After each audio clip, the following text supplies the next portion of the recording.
राधे राधे दोस्तों। नवरात्रि में माँ दुर्गा के विभिन्न स्वरूपों की पूजा करते हुए आज हम आ गए हैं नवरात्रि के 8वें दिन में। और इस दिन महागौरी की पूजा की जाती है जो माँ पार्वती का 8वां स्वरूप है। देवी महागौरी अत्यंत सुंदर पवित्र श्वेत वर्ण धारण किए हुए माता के रूप में विराजमान है। इस रूप में माँ अत्यंत गौर वर्ण की है, इसलिए इन्हें महागौरी कहा जाता है। माता पार्वती ने शुंभ निशुंभ राक्षसों को मारने के लिए माँ कालरात्रि का रूप धारण किया था।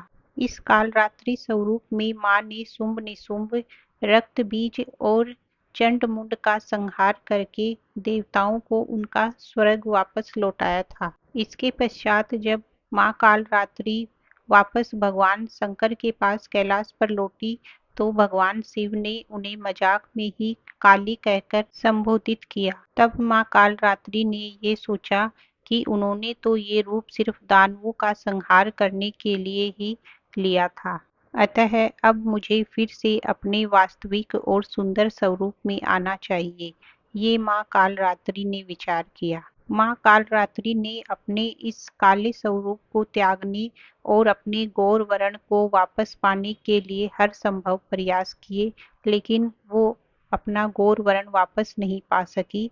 तब देवी माँ ने ब्रह्मा जी की तपस्या करके उनसे सहायता प्राप्त करने की सोची। ब्रह्मा जी जब माँ की तपस्या से प्रसन्न हुए तो उन्होंने कहा कि वो मानसरोवर झील में स्नान करेंगी तो उन्हें वापस अपना गौर वर्ण और त्वचा की कांति पुनः प्राप्त हो जाएगी। देवी माँ ने ब्रह्मा जी के सुझाव के अनुसार मानसरोवर झील में स्नान किया तो उन्हें उनकी वास्तविक स्वरूप वाली त्वचा वापस प्राप्त हो गई। इसके पश्चात देवी माँ ने एक दिव्य नदी में स्नान किया जिससे उनका रंग पहले की अपेक्षा और अधिक गौर वर्ण हो गया और उनकी त्वचा की कांति और अधिक तेजस्वी हो गई। इसलिए अब माँ का नाम पड़ा महागौरी। देवी महागौरी का स्वरूप अत्यंत सुंदर पवित्र और ममतामयी है। देवी महागौरी की 4 भुजाएं हैं और वो बैल पर सवारी करती हैं। देवी महागौरी के एक हाथ में त्रिशूल है और दूसरे में डमरू है और तीसरे हाथ से वो भक्तों को आशीर्वाद दे रही है और अपने चौथे हाथ से वो भक्तों का कल्याण कर रही है। इस मुद्रा में देवी महागौरी श्वेत बैल की सवारी पर विराजमान है। अष्टमी के दिन महागौरी की पूजा आराधना करने के लिए सबसे पहले स्नान करके और माँ की प्रतिमा को गंगा जल से स्नान करा के एक साफ चौकी पर प्रतिष्ठित करना चाहिए और उसके बाद में माँ को सफेद वस्त्र अर्पित करने चाहिए। माँ को रात रानी के पुष्प अति प्रिय हैं, इसलिए माँ को सफेद रात रानी के पुष्प भी अर्पित करने चाहिए। देवी महागौरी को काले चने और खीर हलवे पूरी का प्रसाद चढ़ाना चाहिए। माता महागौरी की शक्ति अमोघ है और वो तुरंत ही फलदायी है।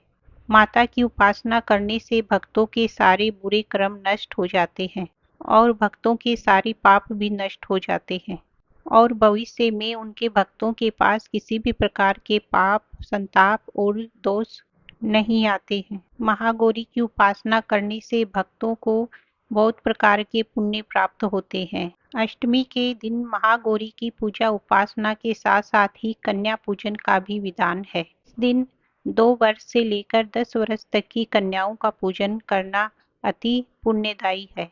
ऐसा कहा जाता है कि 2 वर्ष की कन्या कुमारी, 3 वर्ष की कन्या त्रिमूर्ति, 4 वर्ष की कन्या कल्याणी, 5 वर्ष की कन्या रोहिणी, 6 वर्ष की कन्या कालिका, 7 वर्ष की कन्या चंडिका, 8 वर्ष की कन्या सांभवी, 9 वर्ष की कन्या दुर्गा और 10 वर्ष की कन्या सुभद्रा मानी जाती है।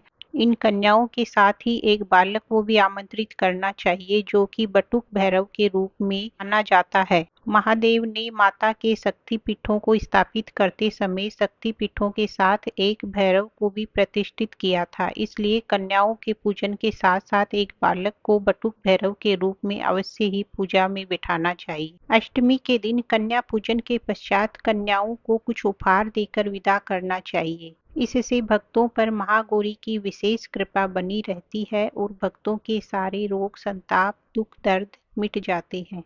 देवी महागौरी सुंदरता, शांति, कोमलता और पवित्रता का रूप है। उनकी पूजा अर्चना करने से मनुष्य के जन्म जन्मांतर के पाप नष्ट हो जाते हैं। देवी महागौरी आप पर विशेष कृपा बनाए रखे, इसी विश्वास के साथ मिलते हैं अगले वीडियो में। राधे राधे।